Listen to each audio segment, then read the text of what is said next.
You're not interested in hearing about territorial sovereignty in Ukraine. You're not interested in talking about trans rights.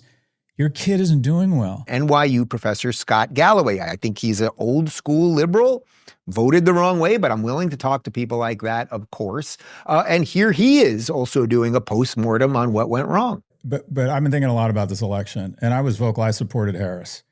I was shocked she got beaten, and she got destroyed. She just got beaten. She got destroyed. She lost 7 of the 7 swing states. As I looked at the data, I would describe this election as the testosterone election. And what do you have?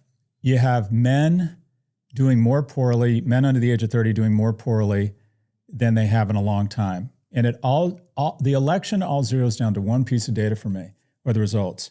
For the first time in our nation's history, for the first time in 275 years, a man or woman at the age of 30 isn't doing as well as his or her parents were at 30. That's never happened before. Okay, so let's say that. Can you say that again a little bit slower, Scott, just so we can really digest that a little bit? A man. For the first time in our nation's history, a man or woman at 30 isn't doing as well as his or her parents were at 30. Wow. It's always been your kids are doing better than you on average. Right. And when that doesn't happen, you start to feel like a failure as a child, especially in light to your parents, for sure. Not only your self-esteem, but it creates rage and shame in the household. And who's doing really poorly under 30? Men. The average 70-year-old is 72% wealthier than they were 40 years ago. The average person under the age of 40 is 24% less wealthy. Wow. And 210 times a day, they get a notification on their phone reminding them that they're failing because it seems like everyone is at the Amen Hotel or flying in a Gulfstream. Yeah. But I'm not, everyone's telling me that the economy is good. I keep hearing about crypto going to $80,000, stock market hitting 71 highs in the last 12 months. All these things are true.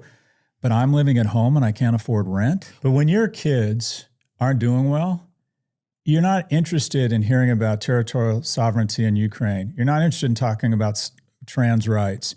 Your kid isn't doing well.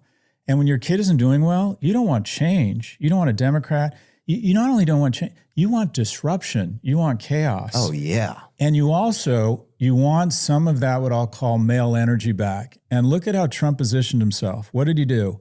Crypto, embrace of cars and rockets, Elon. What medium? Did he go on MSNBC and CNN and Fox? He went to UFC fights. And he went on podcasts. Your podcast. Yeah.